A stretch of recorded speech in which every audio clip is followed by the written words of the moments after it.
அடிமையின் உடம்பில் ரத்தம் எதற்கு? தினம் அச்சப்பட்ட கோழைக்கு இல்லம் எதற்கு? அடிமையின் உடம்பில் ரத்தம் எதற்கு? தினம் அச்சப்பட்ட கோழைக்கு இல்லம் எதற்கு? கொடுமையை கண்டு கண்டு பயம் எதற்கு? கொடுமையை கண்டு கண்டு பயம் எதற்கு? நீ கொண்டு வந்தது என்னடா மீசை முறுக்கு?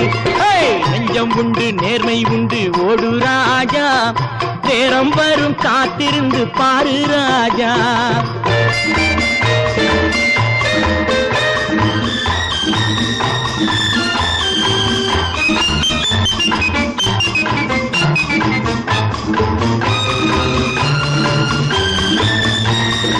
அண்ணாந்து பார்க்கின்ற மாளிகை கட்டி அதன் அருகினில் ஓலை குடிசை கட்டி அண்ணா